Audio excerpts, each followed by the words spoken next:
The cake sat in the middle of the conference table, blazing with enough candles to trigger the fire alarm. Through the dancing flames, I could make out the message scrawled in electric blue icing. Bye-bye, burden!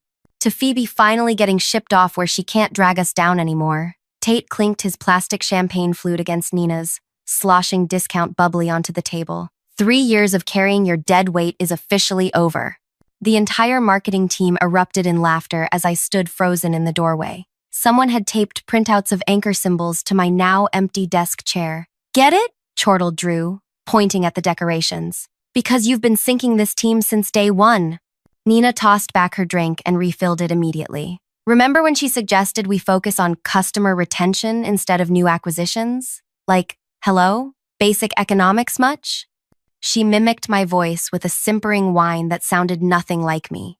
Or when she tried implementing that project management system. Leah rolled her eyes. 2 weeks of her color-coded spreadsheets before we dumped the whole thing. Tate raised his voice over the snickering. Let's not forget her quarterly presentations. Guys, I've literally taken naps during them and still didn't miss anything important. My knuckles whitened around the cardboard box containing my desk plants and spare sweater. I'd known they resented me, but witnessing their unfiltered disdain burned differently. The mask had completely dropped now that they believed I was being banished to the Rochester office, a transfer they'd interpreted as a demotion and effective exile. Toast, called Petra, my supervisor, standing dramatically on a chair. To whatever poor team has to deal with Phoebe next, may they have endless patience and very low expectations.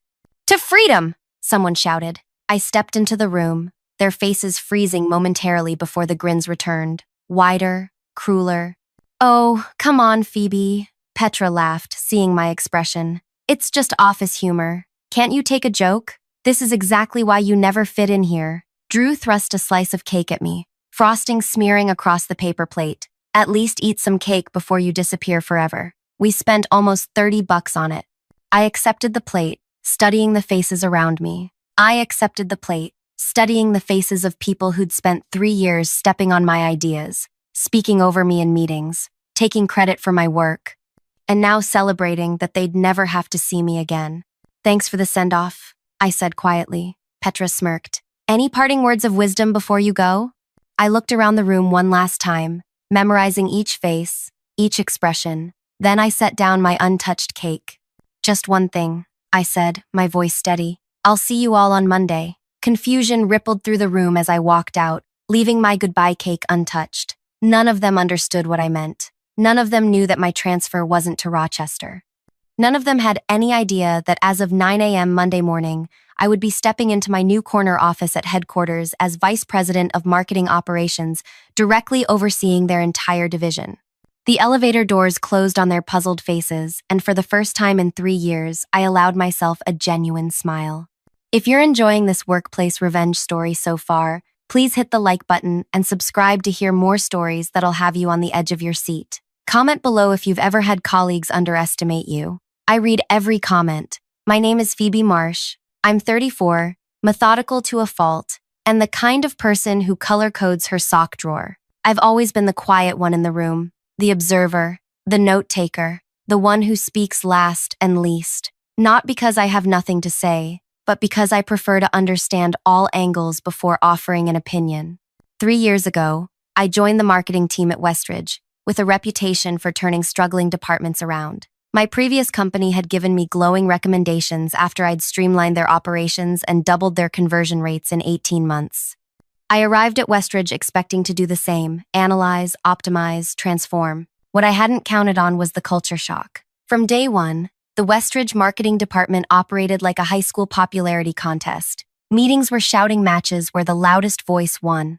Strategy was determined by whoever had the most compelling lunch date with senior management. Results mattered less than who claimed credit for them.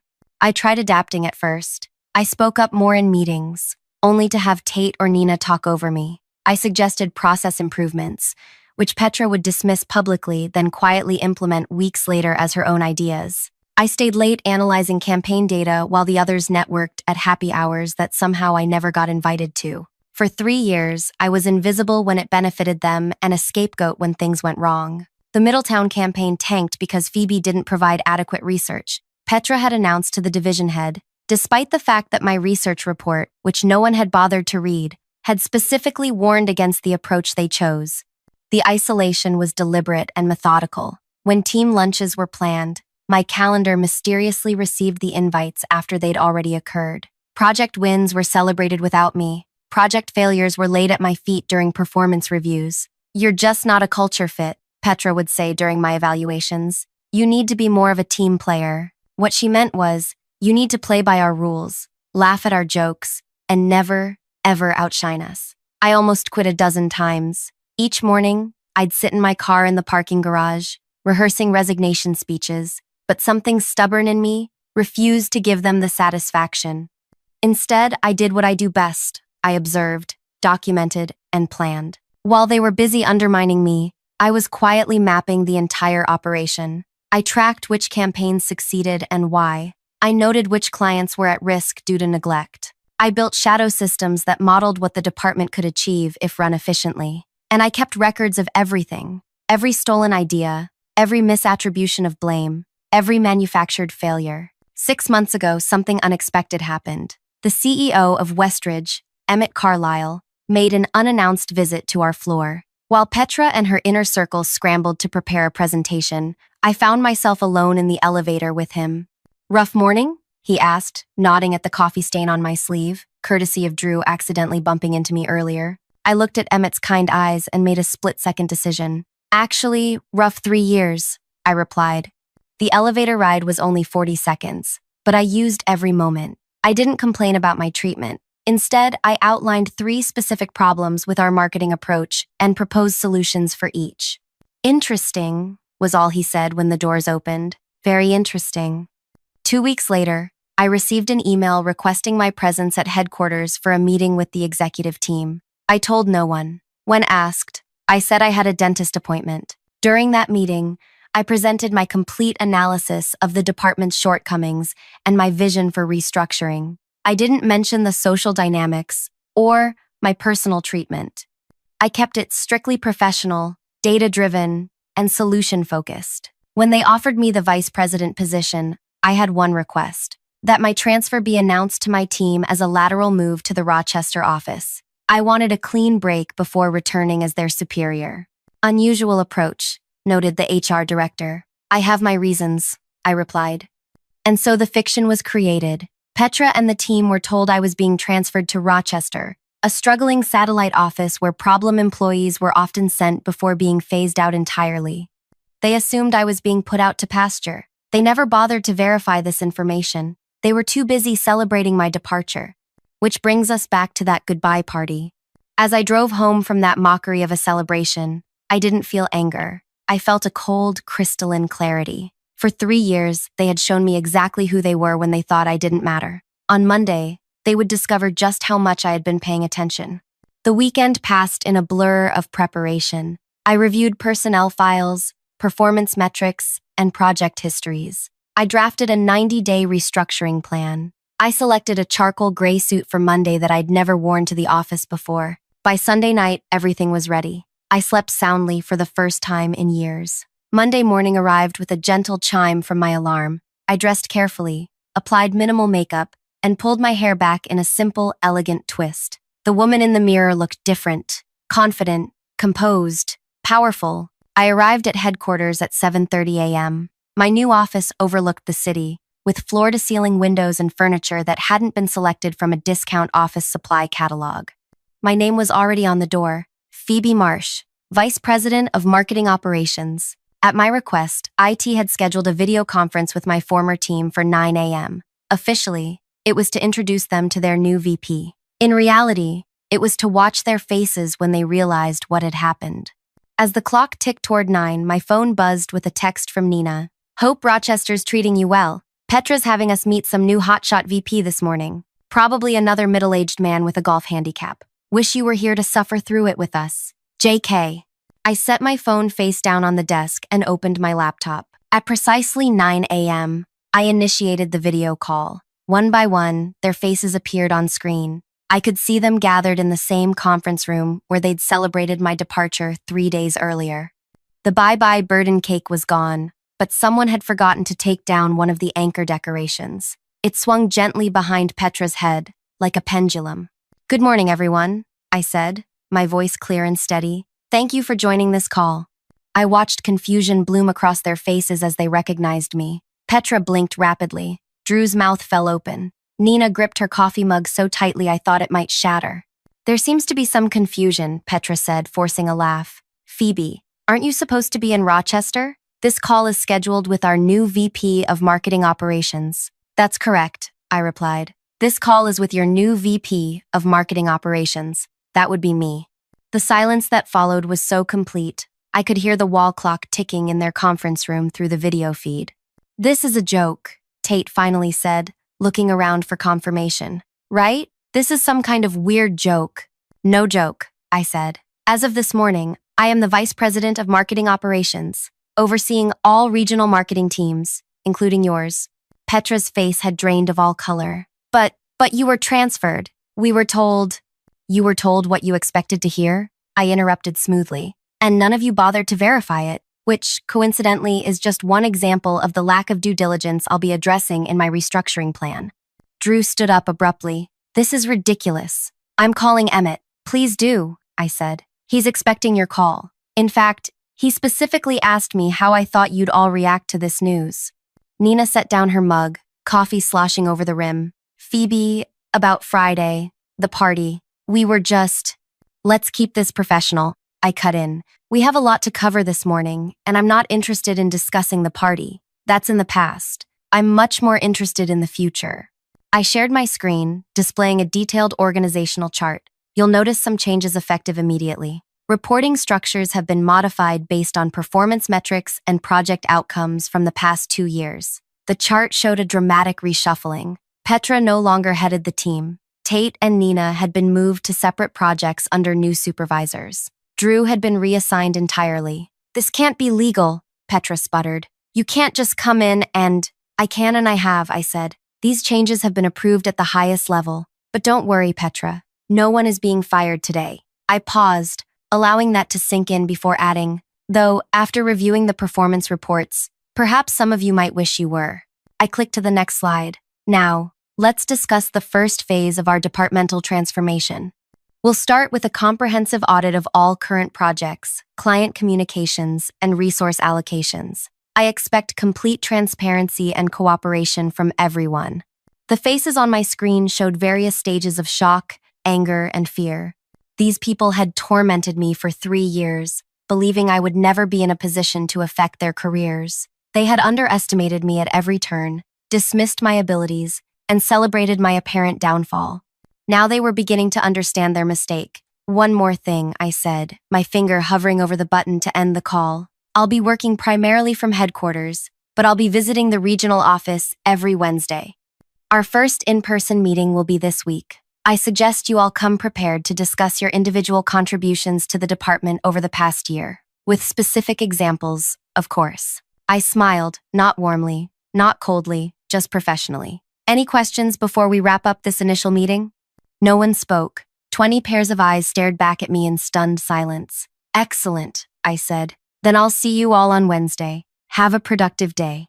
I ended the call and sat back in my chair, heart pounding but outwardly calm. Phase 1 was complete. They knew who I was now.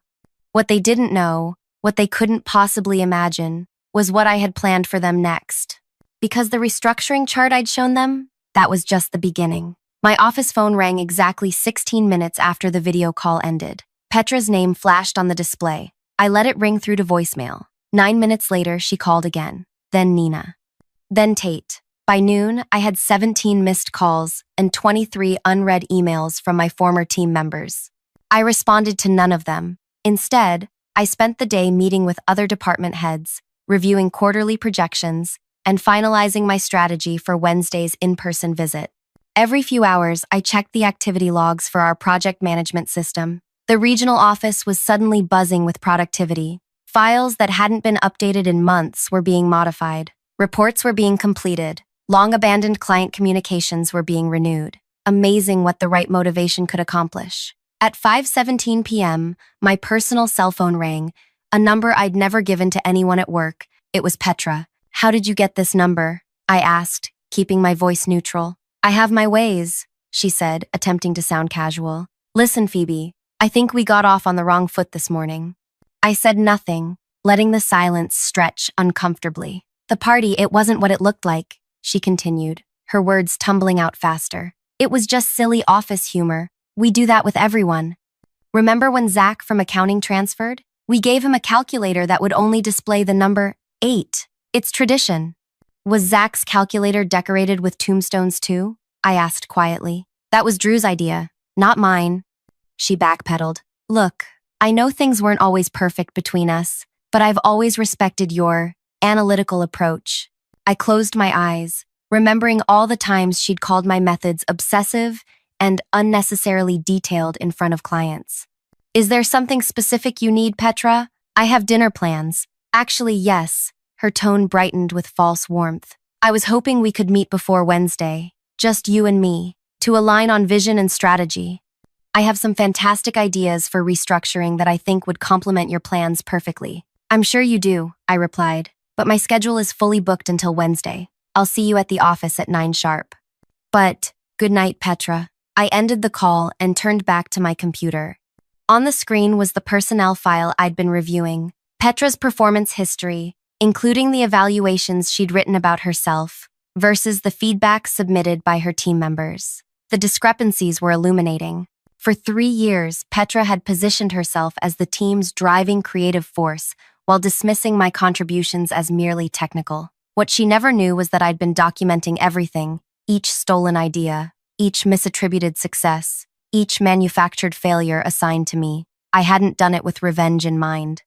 Documentation was simply my nature, the same unnecessarily detailed approach she'd mocked. Now those details would prove invaluable. Tuesday passed in a flurry of preparation. I met with HR to discuss the regional offices concerning turnover rate. I reviewed client feedback that had mysteriously never made it into official reports. I authorized a comprehensive audit of all marketing campaigns from the past 2 years, with special attention to resource allocation and attribution of outcomes. By Tuesday evening, my inbox contained panicked messages from nearly everyone on the team.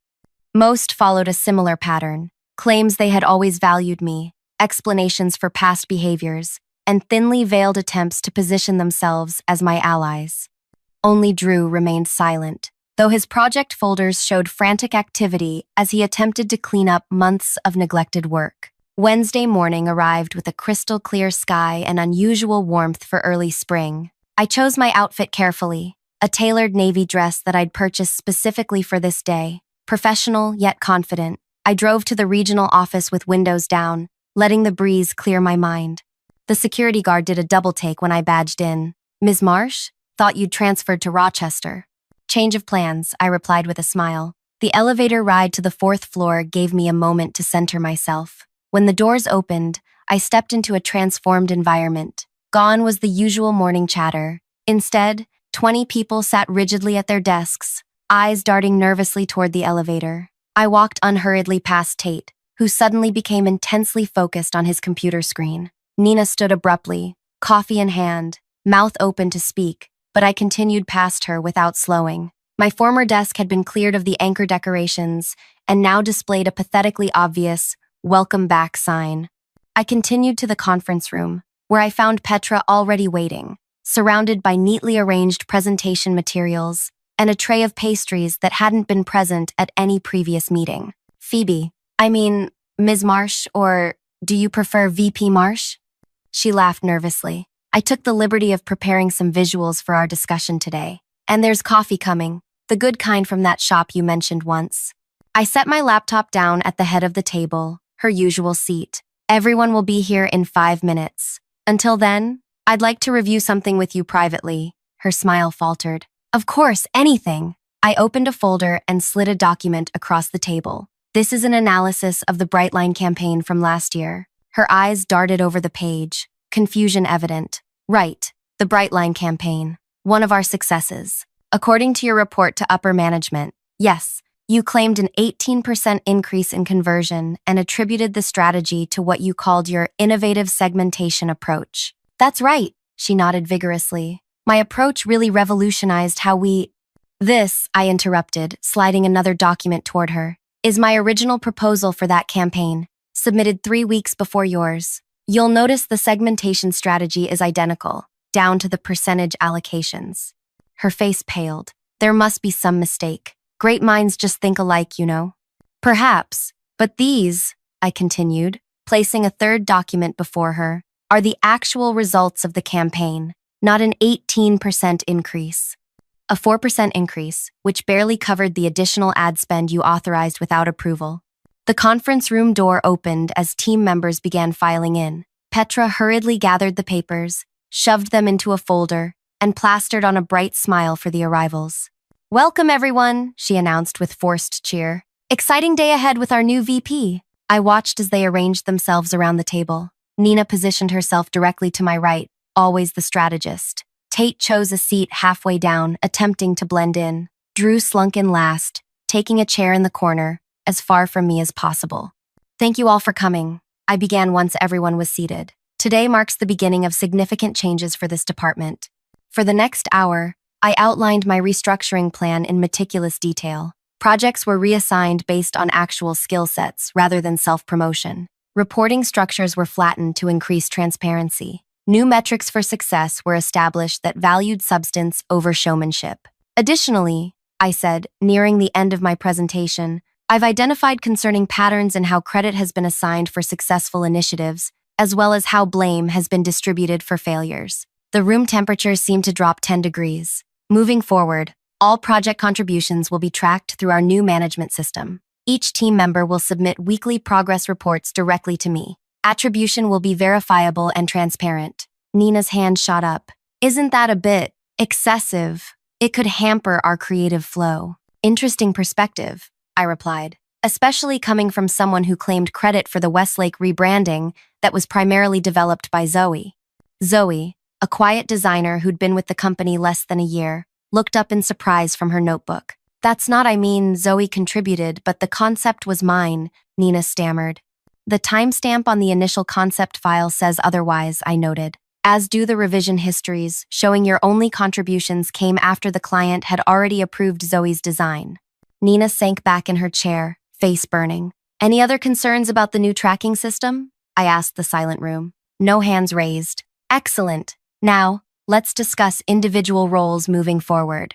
One by one, I outlined new responsibilities. Some were promotions, mostly for the quieter team members, whose work had gone unrecognized. Others were lateral moves that stripped away artificial titles while maintaining core duties. And some, specifically Petra, Nina, Tate, and Drew, found themselves with dramatically reduced authority. Petra will transition from team director to client relations specialist, focusing exclusively on the accounts she hasn't lost in the past year.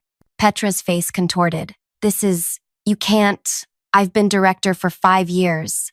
And in that time, client retention has dropped 22%, I replied evenly. Your strengths clearly lie elsewhere. I'll fight this, she hissed, dropping all pretense of friendship. Emmett and I go way back.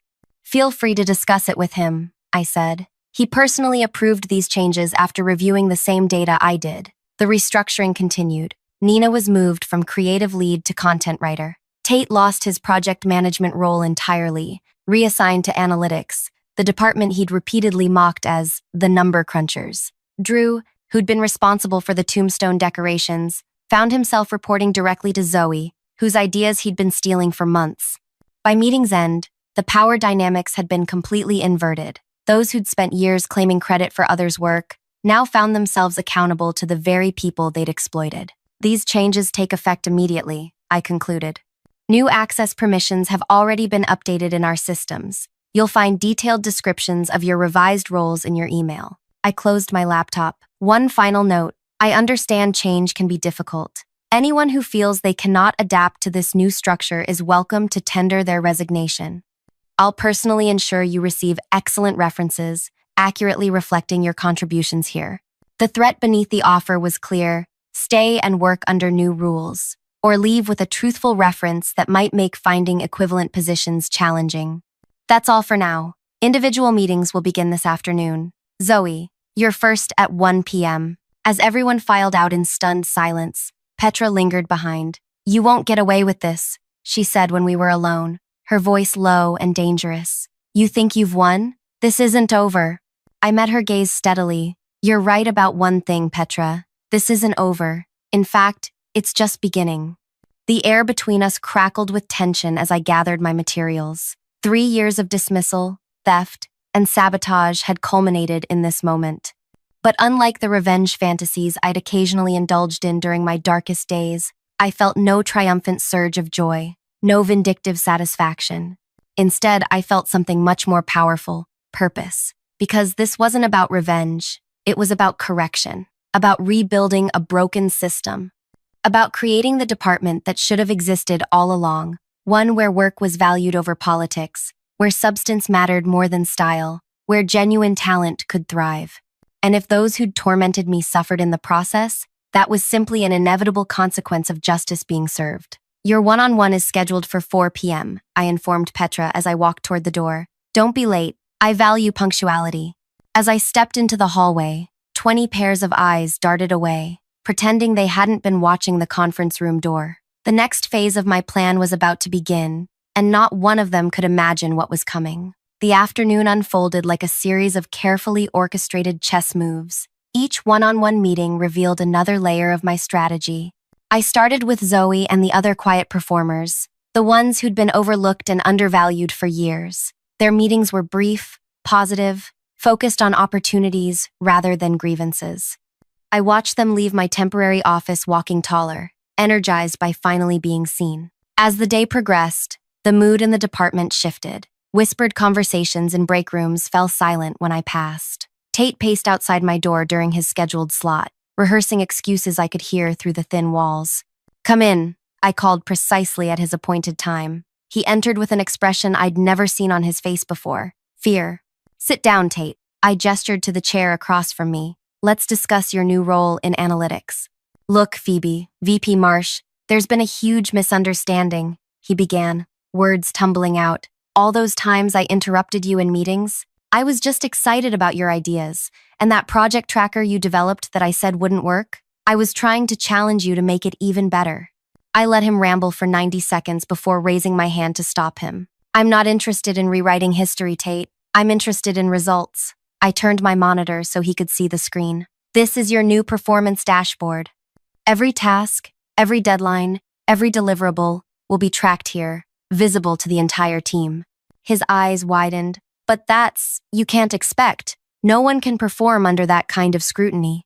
Interesting, I replied. You've repeatedly claimed to handle triple the workload of anyone else on the team. This system simply verifies those claims with data. That's different. Creative work can't be measured like, you're not in creative anymore, I reminded him. You're in analytics now, where everything is measured. His face flushed dark red. This is personal. You're punishing me because of your performance metrics. I finished for him, sliding a folder across the desk. 3 major projects late in the past 6 months. Client complaints about misrepresented data, consistently taking credit for work primarily completed by others. That's not fair. Everyone does that here. It's how the game is played. The game has new rules now, I said simply. You're welcome to play by them or find another table. By late afternoon, the pattern was clear. Each person who had tormented me discovered that their new role precisely matched their documented weaknesses. Nina, who had belittled my writing, now had to produce content that passed through 3 approval layers. Drew, who had called my designs basic, now reported to Zoe, whose work he had routinely stolen. At 3:58 p.m., I prepared for my final meeting of the day, Petra. She arrived 2 minutes early, composed and calculating. The initial shock had worn off, replaced by something more dangerous, adaptation. Petra had survived in corporate environments for years by shapeshifting to whatever each situation required. I've been reflecting on your feedback, she began smoothly, settling into the chair. You're absolutely right about the need for more accountability. I'm excited to focus on client relations and repair any damaged partnerships. Her pivot to supportive colleague was impressive but transparent. I'm glad to hear that, I replied, maintaining a neutral expression. Especially since client retention will be your only performance metric moving forward. Her smile faltered slightly. Only metric? Surely my experience in strategy development will not be relevant to your new position, I finished. You'll be handling exclusively the Hudson account. The color drained from her face. Hudson? But they've been threatening to leave for months. They're impossible to please. Yes, they are, I agreed, particularly since you blamed their last campaign's failure on execution errors by the technical team rather than your flawed strategy. That's not. I spoke with their CMO yesterday, I continued. Explained the restructuring. Promised them you would personally oversee every aspect of their account moving forward. They've agreed to give us one last chance, with you as their dedicated point of contact. Petra's carefully constructed facade cracked. That's setting me up to fail. Hudson is a lost cause. Then consider it an opportunity to prove your client relation skills, I said, opening her file. Now, there's another matter we need to discuss. The Brightline campaign data discrepancy. Look, I may have rounded up some numbers. You inflated results by 14% and took credit for a strategy you didn't develop, I corrected, which might explain why the audit team will be here tomorrow morning. Her eyes widened. Audit team? From headquarters. They'll be reviewing all campaign reports from the past 3 years, comparing claimed results against actual performance data. That's departmental standard procedure, she stammered. Everyone adjusts numbers to tell the right story. Not anymore, I said. The audit was Emmett's idea, actually, after I showed him the discrepancies in the Brightline numbers. Petra's breathing quickened. This is a witch hunt. No, it's accountability, I corrected. The audit team doesn't report to me. They're independent. They'll simply find what they find. And if they find issues with my reporting? I shrugged. That would be between you and the compliance committee. For the first time, real fear showed in her eyes. This wasn't just about demotions or restructuring anymore. This was about professional integrity. You've been planning this, she whispered, all along. The quiet act, the detailed notes, the perfect employee routine, it was all leading to this moment. I leaned forward, meeting her gaze directly. No, Petra, you've been creating this moment for 3 years. I just documented it. The weight of realization settled over her. Every shortcut, every stolen idea, every manipulated number was coming back in a wave she couldn't outrun.